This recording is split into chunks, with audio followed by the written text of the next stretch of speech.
Hello everybody, welcome to this webinar. I'm just about to share my screen and then we can really get this thing started.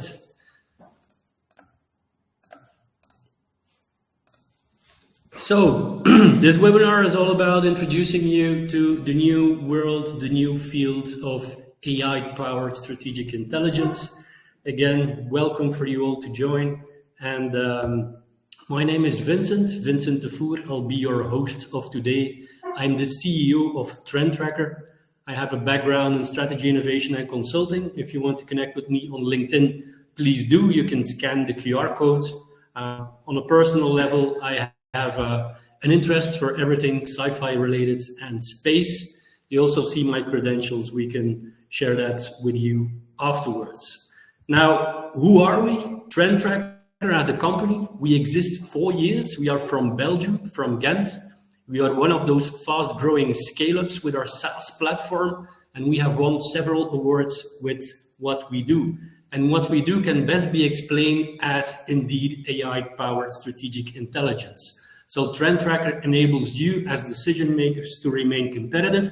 We do that by monitoring, analyzing, forecasting, scoring, all kinds of trends, all kinds of external drivers of change that might disrupt you in the future. You also see a couple of the awards that we have won.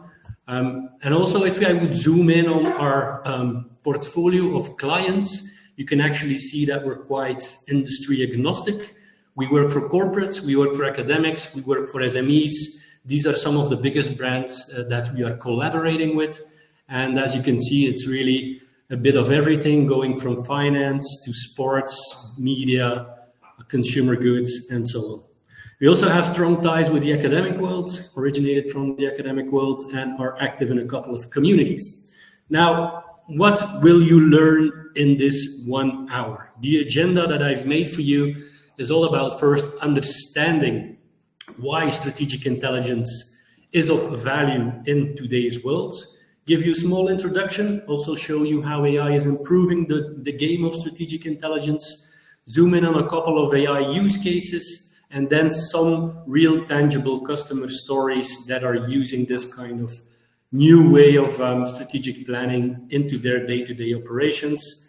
I also take some time for a small demo, and then we'll still have enough room for Q&A if you probably will have some questions.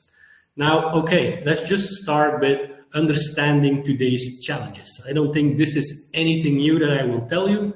We are living in a fast-changing world, really an unpredictable world these days, poses a lot of risks, poses a lot of opportunities for companies, and we all need to serve all these exponential ways of change if we want to stay relevant into the future.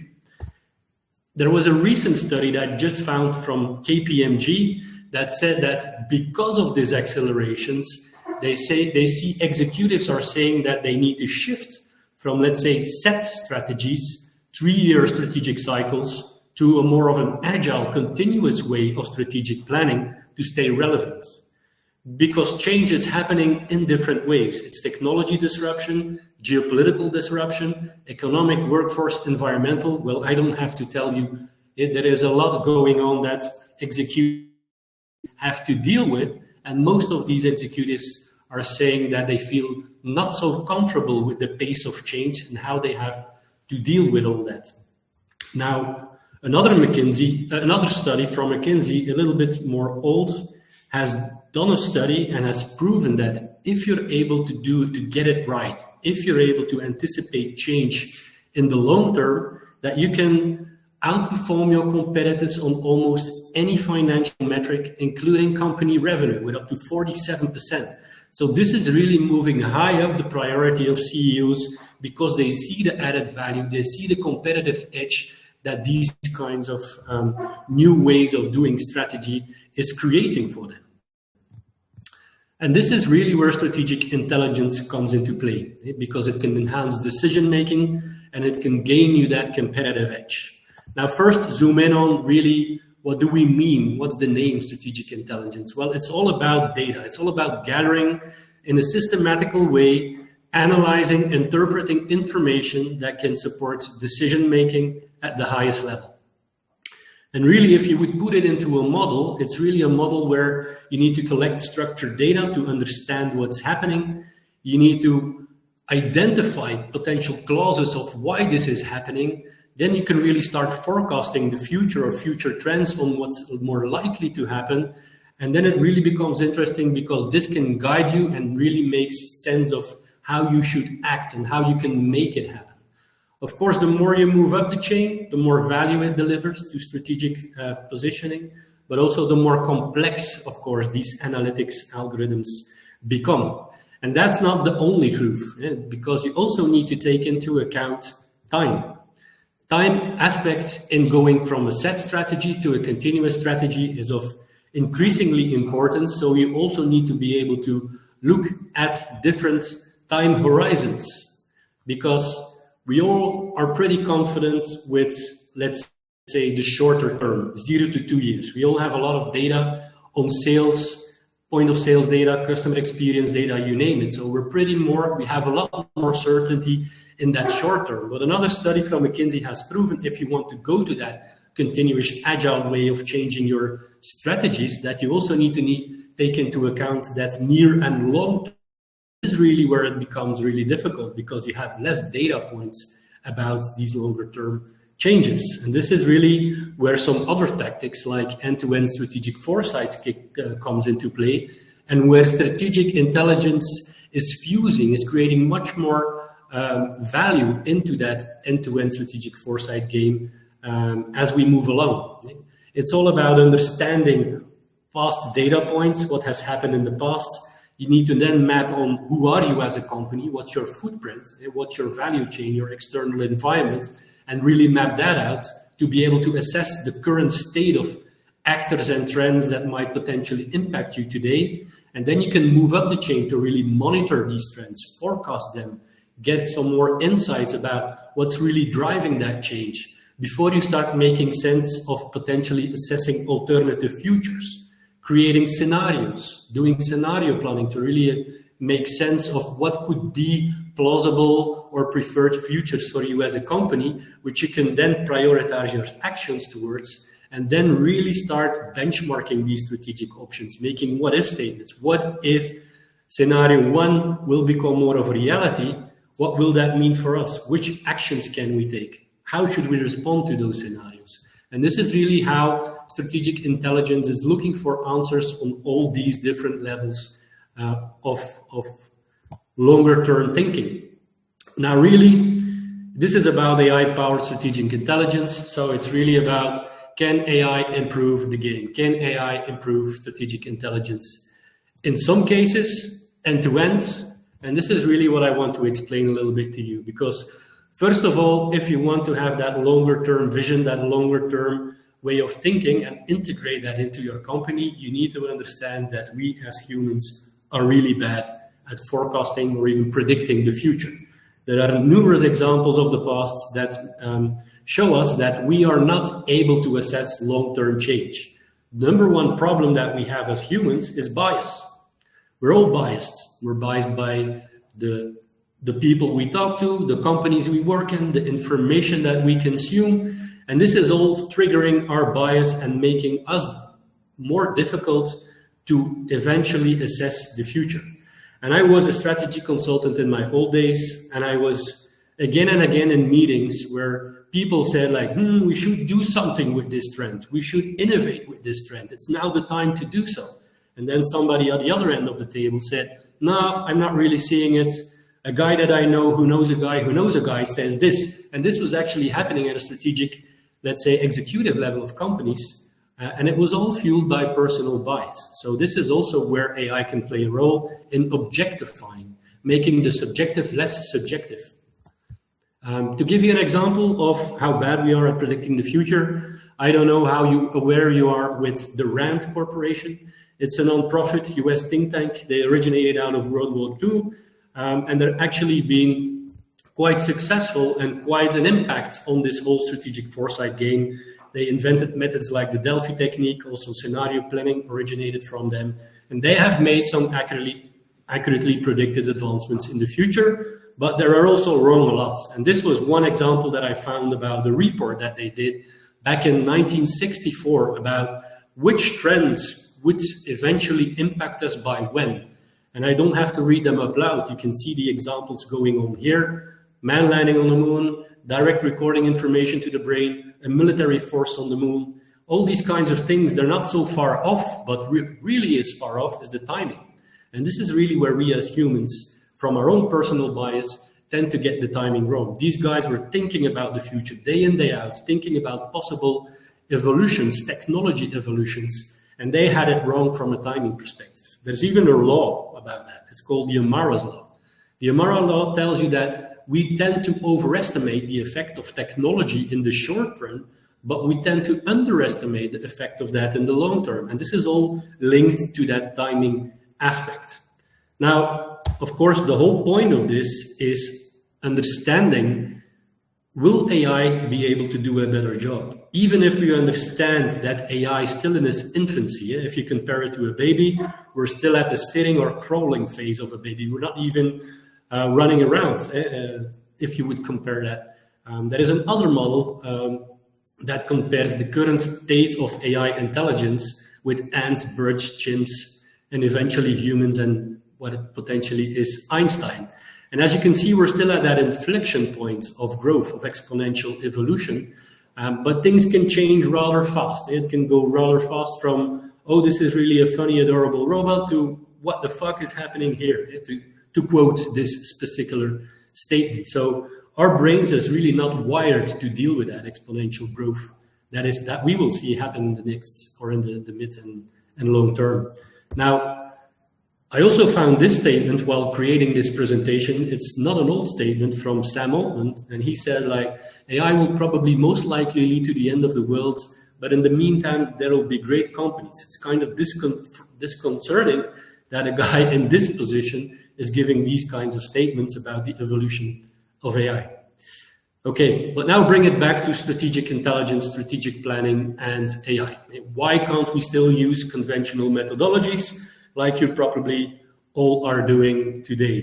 Like you hire consultants, you scan for market reports, you buy them, you go for the free ones from the consulting companies, you hire market researchers, you do some peer reviews, you send out surveys to your stakeholders, do more on the qualitative side of research, do some events, get some workshops with executive committee, really to figure out what will happen and what could disrupt you. Now, there's nothing wrong with that. In fact, the only thing that is wrong with that is that still, again, humans that need to interpret trends, experts that do qualitative research, not quantitative research. It's always biased, it's non-transparent also, and it can be rather expensive depending on the kind of consultants or market researchers that you hire. Now, again, will AI replace these kinds of conventional methodologies in the mid and long term? Well, in fact, it's not so crazy if you think of it. We have the internet today. The internet is like a digital twin of real worlds. They're communicating barrels. Everything that is happening on the internet is most likely also resonating what's happening in real world. Now, what AI is particularly good at is analyzing massive amounts of data. And if you take the internet, there's a massive amount of data on there, which it can be analyzed by AI. For instance, monitoring global news, all kinds of different news sources where you can get your hands on and get information about external change, about trends, like what's happening at the academic world, what new startups are appearing, where are VCs putting their money, what's happening in the patent databases, what's really being written in industry-specific news sites, what are companies producing from company revenue, earning transcripts, but also what's being written in mass media, newspapers, social, you name it. There's a vast amount of information to be mined out there where AI is particularly good at it, trying to figure out what all that news is all about. So really interpreting it. And I don't have to tell you the evolution of natural language understanding, natural language processing that we have seen the last couple of years. But now it's particularly good at assessing all that unstructured data and making sense of what it means. And then, of course, it can really advise you, be that co-pilot, really understand your context, understand your specific business, make sense of all that information, and then advise you almost at a personal level of what that really means for you. So it really starts becoming your personal AI-powered analysts that can help you a lot in doing this kind of research fully automatically, efficiently, and save you a lot of time and money. Now, one of the use cases or one of the examples that I typically use to express the power of this AI methodology, this was actually a problem that I had as a consultant. I wanted to figure out in a specific industry which trends were weak, were growing, were scaling, were maturing. And I really didn't find a lot of data points to be able to do just that. And at some point, you need to be able to forecast it, predict probable future outcomes of that trend, assess different scenarios or where that trend will head to. And this is actually, for me, still one of the most added values of these AI models. And I've mapped it onto our specific Trendtracker visualizations. Now, what you see here, or what you will see, is the evolution of different AI technologies going mainstream over time. Since 2005, I just took some screenshots. A first wave of change that we, of course, all noticed was about the trend artificial intelligence. So what you see here on this map is a scale from 0 to 10. Of course, the 10, the more it's trending, 0, the less trending it is, and on a time frame of the last 20 years. And this is really showing you visually how this trend evolves. After AI came a new wave of innovation in the AI space, machine learning. After machine learning, we got computer vision with some great companies in Belgium that are really successful still today with mapping, with surfing on that specific way of computer vision as a technology. After computer vision comes more the business that we are in, NLP, natural language processing, as a next wave. Then we had generative AI, which is kind of evolving at the same way, but due to OpenAI and ChatGPT, from a trending perspective, it blew up in our faces, as you can see here. And then some new kids on the block, some weaker emerging signals. Responsible AI, open source AI, explainable AI, multimodal AI are one of those candidates from a weak signal that can actually become the next wave of AI technologies. Now, this is just a small example that visualizes how AI can map trends through time and make it really as possible for you to identify. Now, take this example and now look at it from a holistic perspective. What can you do with this from a set strategy to a continuous strategy? Because companies can have this always-on trend right there, acting as a co-pilot, continuously scanning the horizon for these potential disruptions. And not only doing that for looking at some AI technology, but really looking at what's happening at a global level, economy, society, geopolitics, mobility, you name it, mapping that on what does that mean for industry change. Think of your value chain, your markets, your competitors, but also understand how technology can accelerate all that. And most companies that we talk to are really looking for these weak signals, emerging trends, and having a pretty good idea on how these mature trends are really impactful on their business. And this is for us still where this AI-powered new way of doing strategic intelligence can redefine how strategy is done. Because it can increase the performance of your teams. You will be able to move faster while saving time, effort, and money in doing this kind of research. With up to 70%, you can remove your human bias because you have these objective data points. And it never sleeps, so you'll guarantee overview. You'll never miss any risk, any opportunity, and you'll get advice by AI models on how to really assess future change. And if you map that onto a specific maturity model that my co-founder Mike has created onto the different levels of autonomous AI, if you may, and compare that to autonomous driving, well, we could go from a level where AI is identifying these trends and patterns, which can fuel your decision-making, purely supportive. It can go to a next level where it can really guide decision-making by really insightful recommendations on what could be the ultimate decision for you, but still humans make the decision. And if you move up the chain, you can go where AI can be able to act on its own, really autonomous AI agents, offering smart choices, telling you different plausible scenarios, giving you suggestions on which actions you should take and what's the causality and plausible success rate of these actions. And this is really where AI-powered strategic intelligence is moving towards to, where you could have your own, let's say, AI board member that you can ask questions to, and that will tell you more about which actions you can take and what's the success rate of that. Now, to leave this part off, I found this old slide from McKinsey, from IBM, sorry, from 1997, and it tells that computers can never be accountable. Therefore, a computer must never make a management decision. So in these days where this is really becoming interesting and practical and useful, it's almost a philosophical question that we need to consider, you know. Okay, now, how is AI really powering strategic intelligence to augment workflows? Well, it's our business, and we see some emerging use cases where AI is really augmenting teams or really supportive of teams working in strategy, teams working in risk, innovation, market intel, foresight. That's the kind of teams that can really benefit from that. I've listed about 12 of these specific use cases. I don't have the time to explain everything. We will have a next webinar where we will zoom in on a couple of these and really make it tangible on how you can integrate that into your existing workflows. I leave some time now if you want to scan a QR code where we can actually show you how our platform Trendtracker is enabling all these use cases for different companies. Of course, you will be able to contact us later on. But just to give you a small hint or a small example, I've taken 4 examples from 4 companies that work with us, and I will zoom in onto 2 of these use cases.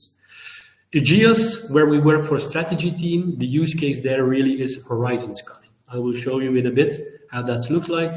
For Umicore, we work more for the risk teams where they do risk sensing. So they have their risk framework, which we've built basically a digital twin, and these risks are continuously assessed, continuously scanned, and assessed against their risk framework so that they know that they need to act upon some things because it's becoming more of a high probable risk than not. PepsiCo, totally different example in the consumer goods space. There we work for global trend intelligence or market intelligence, and they're more interested in early signals of consumer change. So how do they need to change their products, their innovation, their brand innovation linked to how consumers are changing their behavior, how other kinds of consumer signals are appearing.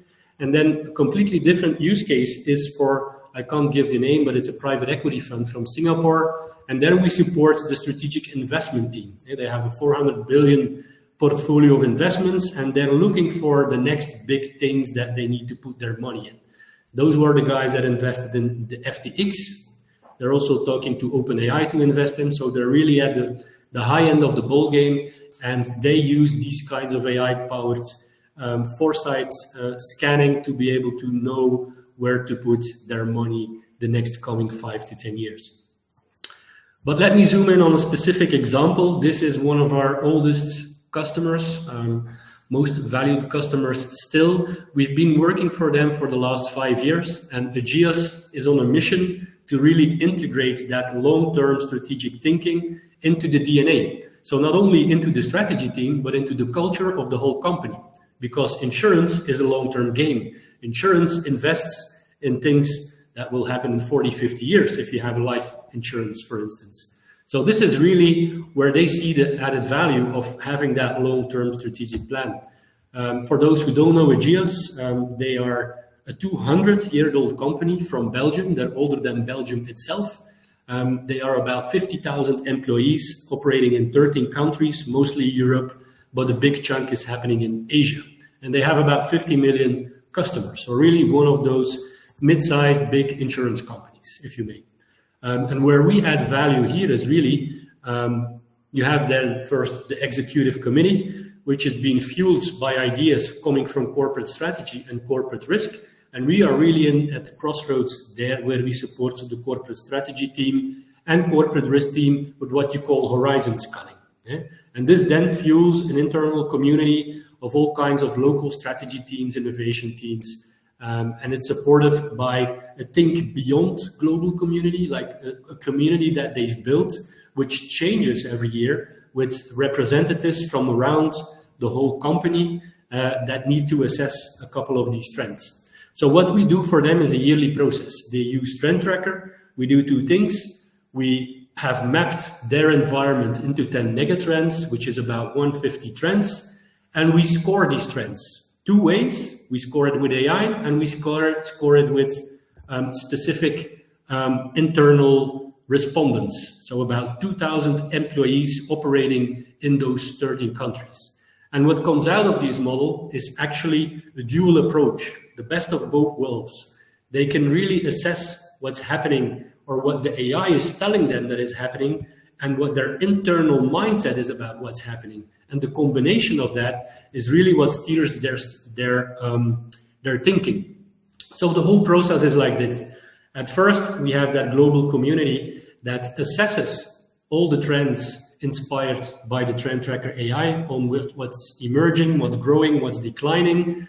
We put that into a large-scale internal survey, and we, in parallel, score these trends with our AI algorithms in Trendtracker, and the output really serves them and is a compass for their long-term strategy. And this is a yearly process that we have been professionalizing already since 2019. And this is Hans de Kuiper. He's still one of our biggest ambassadors. I once did a podcast with him and he explained it quite well. He says that we don't replace their internal expertise. We don't replace their strategy innovation teams, but we guide them. We help them steer through an ever-growing maze of options and complexity.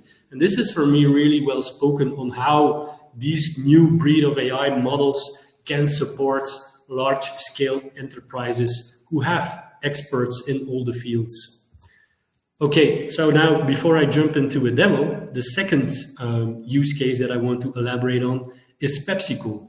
I don't have to explain probably who PepsiCo is, but we help them adapt to rapidly shifting consumer preferences with the same model. And again, PepsiCo, I have to tell you, we work with a lot of companies. They are really high-end in how they think of foresight, how they are pushing the boundaries of setting up processes, governance, and so on to really be able to anticipate and be that agile, continuous strategic company that can basically avoid any kind of disruption that might happen to them. They also have this kind of maturity model where they looking for ways how to move up the chain and go from a reactive company to really like a future forwarded maturity state. Now, what we do for them is called the dynamic change compass. They actually had already a process in place, which was called the change compass. They worked with market researchers, they work with internal surveys, they work with all kinds of companies that tell them which are the new emerging manifestations that they should be aware of year after year. And this is what they call the change compass. It's about the trends, but also mapping big macro forces, zooming in on different generations, looking at what's happening at a market level, and so on. And what we've basically supported them with this AI-powered way is building a digital twin of that. So what they now have is a dynamic change compass. It's not a once a year kind of exercise. We automatically and continuously assess which of these emerging signals, emerging trends will impact them. And we dig deep. We show them how other companies, how other food and beverage players, how startups are actually dealing with these new manifestations. And this is really fueling their product innovation from a strategic point of view. Now, to give you an example, I can't give you the full example, but how this change compass looks like is that they have built specific landscapes. These landscapes are big themes that impact their business. They call it joyful moments, spotlight on society, health, whole health, and so on. And below these specific landscapes, they have built meta trends. And each of these meta trends is then scored by our AI model on a scale from 0 to 10, as you can see in that small radar then. And then they can actually still zoom in on each of these landscapes. So if I would go to whole health, you would see some of these underlying trend manifestations also scored. And this, they use that in a pretty interesting way because they have this big change compass, which continuously assesses change for them. And then they have this AI assistant, which tells them more about why these trends are changing. So at a short time frame, they can look at 3 months, 6 months, and it will tell them the rate of change of some of these underlying trends that are on their radar. And it zooms in on really the questions that they're asking themselves, like what's happening globally with that trend? What do I need to know about from my industry perspective? What are the competitors doing? How is it impactful? What are market forecast data? What are potential risks or opportunities? So we can really fuel all these kinds of questions automatically for them. And then also they can dig deep and see all the different data points on how these trends are actually growing, declining, having an impact on different markets, having an impact on different contexts that they're monitoring. And this is really the end of the slide deck. I will now jump into a small demo where I will show you the power of this AI-powered way of working by showing, of course, Trendtracker and making you understand how fast you can really assess potential trends or do deep dives. So this is really then going to Trendtracker. Trendtracker, in a nutshell, again, is our AI-powered strategic intelligence platform. It is built to give you fast access in a continuous way to how trends could potentially. And this can be, disruption can be anything. It can be a challenge like, what is the future of your industry? As you can see here, future of agriculture, future of banking, future of aviation. Or we can equally zoom into specific trend domains, like what's happening from an aging health perspective, future of AI in insurance, which I will demo later on, future of this. You get the pretty good idea. And we call this trend boards, and we allow our users to build these trend boards automatically. So think of this as somebody needed to create a trend report, which would typically take you weeks, even months to be able to do that. This platform can do it in minutes, basically. And how it works is really quite easy. You see here, create a trend board. You need to select first the industries of interest, because this will really trigger the scoring of these algorithms. Let's say I give you a demo on insurance. I want to see how it's evolving in Asia, Europe, doesn't really matter, Western Asia, and I continue. You get two options here to create a board. One is go from the ground up and really identify the trends that you would like from our database, or really get this AI assistant working for you. Let's say, create me a trend board on emerging, let's say, AI trends impacting insurance. And what you need to know about this is that this is contextualized. So how this is set up is that this AI algorithm would know who you are. What's your contextual environment? Who are your stakeholders? What's your transactional environment? What are the kinds of sources that you value? What's your strategy? And all these kinds of input is fueling this AI assistance to be able to build you a specific trend board and give you the trends in minutes that you need to be aware of. So in this case, again, I'm just creating a small board, emerging AI trends impacting insurance. You can select like a range of volume of trends, and you can continue. And now it's really building that specific board for me. It would take up to a couple of minutes for it to produce. Of course, it's like a cooking show. I already did the mise en place up front. So I will just show you how such a board will look like. Now, this is what would come out of this model, again, in about 5 minutes. There would be a specific structure here built in, where it has identified all kinds of meta clusters, some things on AI infrastructure, AI regulation, generative AI kind of trends, and so on, all mapped onto the specific insurance industry. Specific insurance activities that could be impactful by AI. And this gives you like a holistic overview, so you'll get this kind of automated trend radar with how these trends impact you. So what you see here basically are a couple of things. You can see the trends or the cluster of trends with all the underlying trends below, as I showed you in the structure before. You see their score on a scale from 0 to 10. So the higher the dots, of course, the bigger the trend strength, and the greener the bar, the faster these trends are growing, onto the context that was predefined. So if I would go to another industry, let's say life insurance or property and casualty insurance, you see these things change because trends have different dynamics in different industries. And this is really also the cool added value of doing these AI-powered horizon scannings, that you can just switch dynamically between which views you prefer as a user. And this would then show you all these kinds of trends. Of course, you can then click on one of those.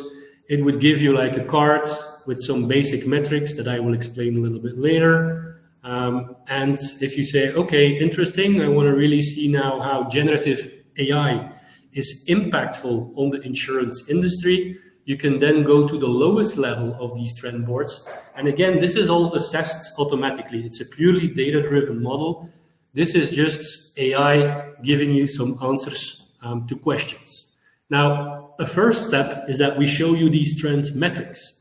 Why is that important? Well, again, if you are in these discussions where somebody says, we need to do something with this trend, and another person says, no, I'm not really seeing it, well, these trend metrics can be of real added value because it really objectifies, gives you a data-driven score, and helps you change the conversation to really assessing the impact of it.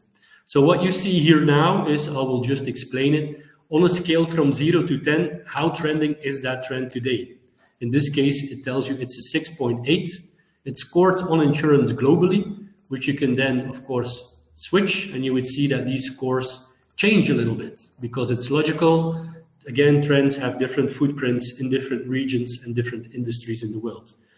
So it gives you a score, it gives you a trend change, which tells you, is it growing 1, 2, or 3 arrows up or down? And it's also forecasting that this trend will grow the next coming 0 to 2 years to an 8.8. And where does these scores come from? If I would show you the visualization like I did in the presentation, this is the same thing. So what we do is we look for, in all that data, hundreds of millions of articles, a couple of 100,000 per day. We label it with what is all that news dealing about insurance, and that would be your 10. And then we look for how many of that news is also about the trend generative AI. And this we then normalize on a scale from 0 to 10. So you can actually visually see how trends evolve through time. And the cool thing really is that, well, as most of us probably only heard about generative AI by OpenAI, ChatGPT, somewhere here, that these AI algorithms are already picking up early signals of change a lot before it's been hyped and mass produced on socials and so on. And this is really one of the added values, that you can detect early signs of change. If I would go on a regional level, similar thing, you can see which markets tend to be ahead of other markets when it comes to the trend. And it's a data-driven model, so we can play around with all kinds of different data points that you can think of, like what's funding stages are mostly linked to it, what are other related trends, is it more trending in the business world, is it more trending in society, let's say consumer news, mass media news, or is it more trending in a research academic news with actual growth percentages? And this is just some of the data points that we can show. We also link with startups, right? So we link the startups with the trends, not the other way around. And what you'll get is specific, in this case, insurance-related startups that have value propositions that deal with the trend. And this is particularly useful if you want to see how new businesses are creating value with the trends. And then it's not all. I'm still on one trend here. What we do is, of course, we gather all that news. We don't want you to read all that news. That's just too much information. But what we allow you to do is we allow you to build specific feeds. These feeds are predefined by us, and it tells you something about these trends. For instance, if you want to see what's happening in the industry, let's say what's happening in insurance with generative AI, well, it would just summarize you all that news, give you bullets, links the articles where it has found that news. Different formats like one-pagers or bullets.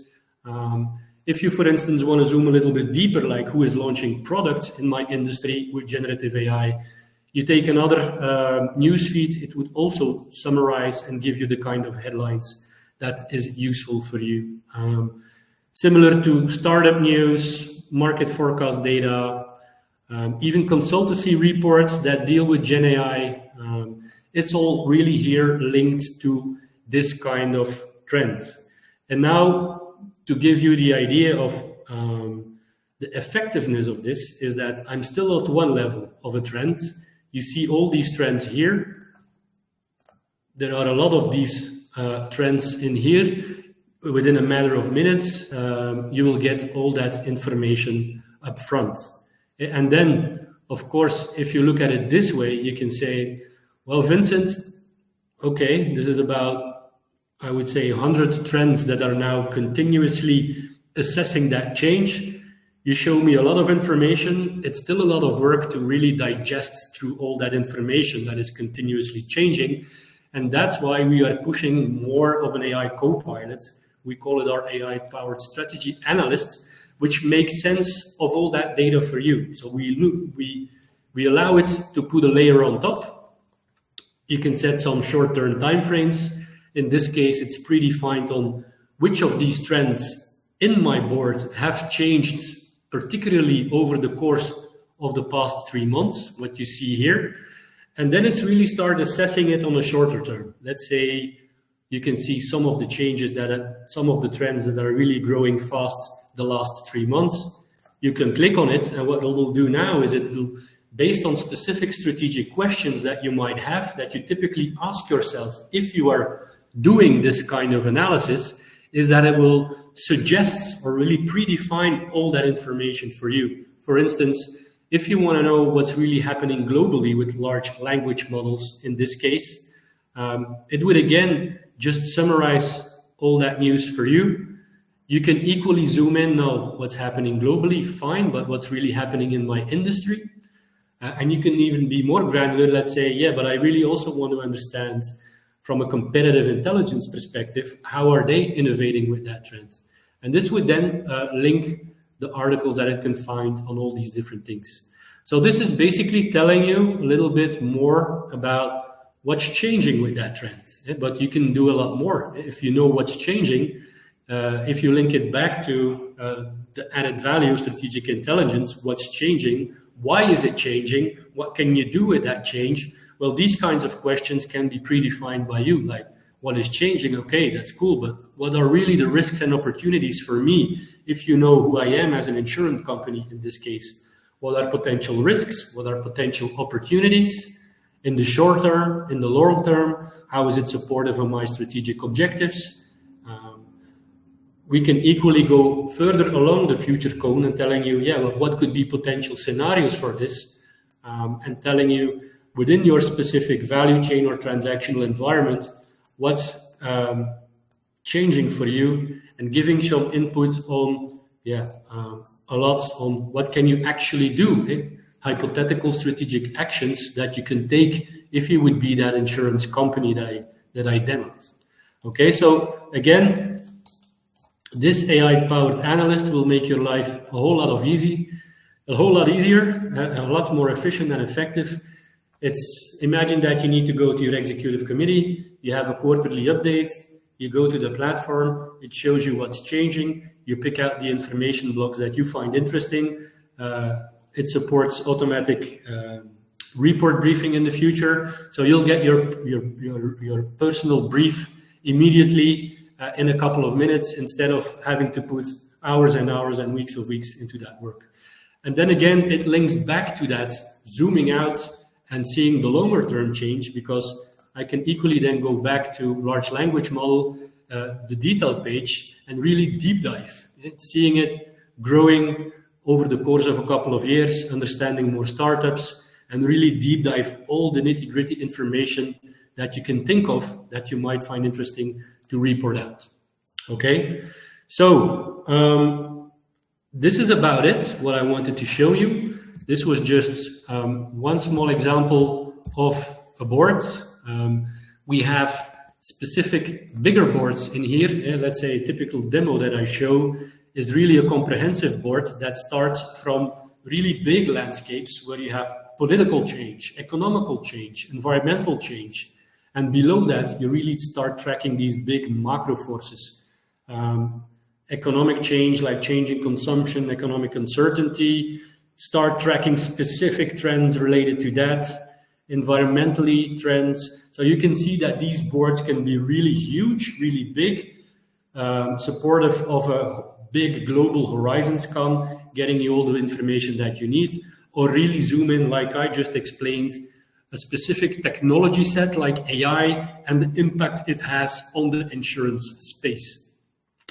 Now I will stop sharing my screen and come back here to the demo and see if there are potentially any questions that have been originating that I can answer.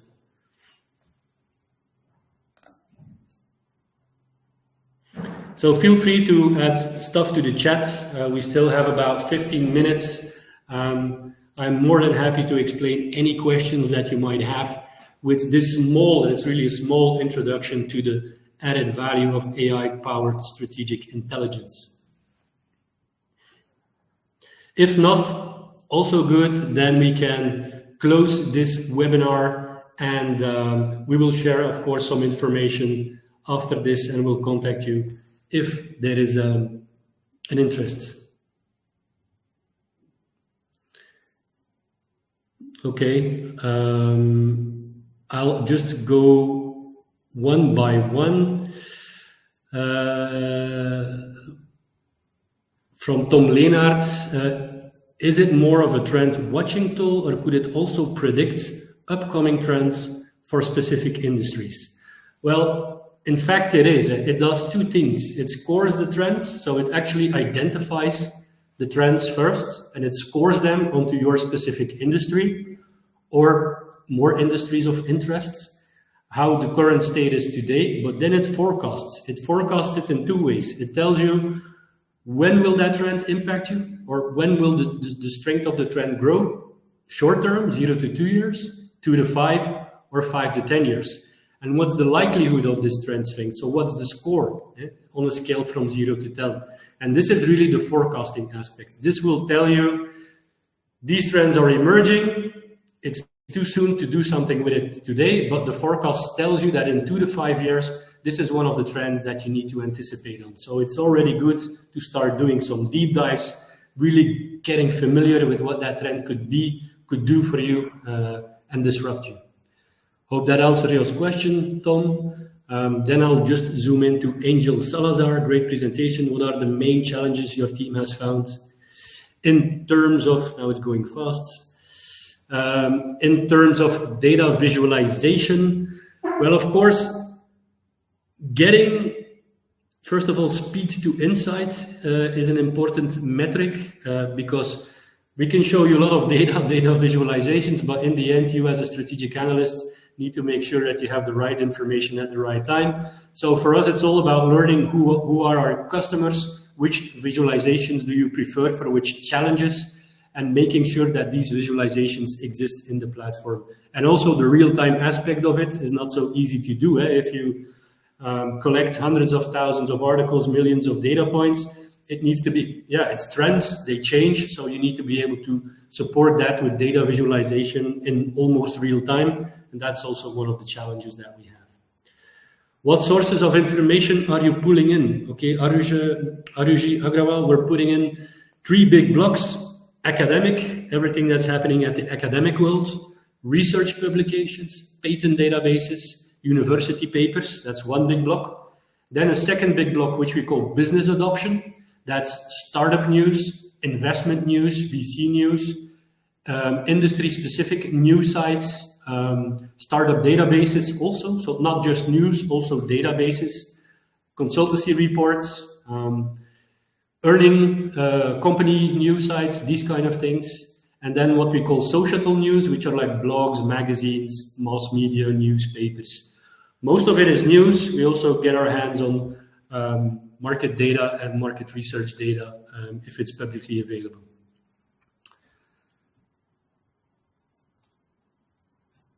I mean, mindsets being handicapped by Excel, how the charts you show are being received. Well, this is done by, of course, our product team who has a large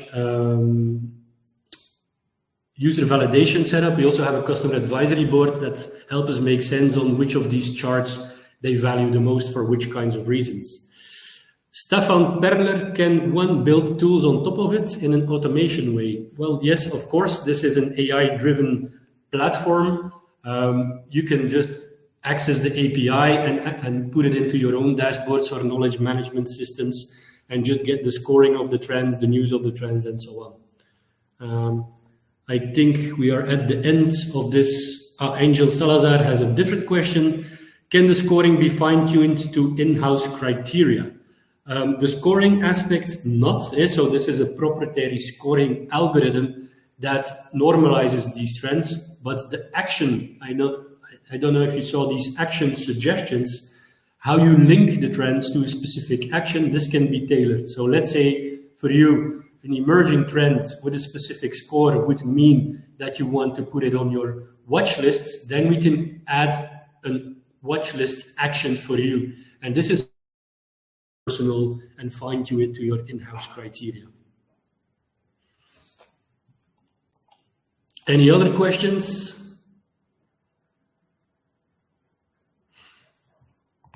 Okay, maybe I'll just put this up here again to finalize. If you're interested, if you wanna contact me, you can scan this and connect with me on LinkedIn or send me an email or call me.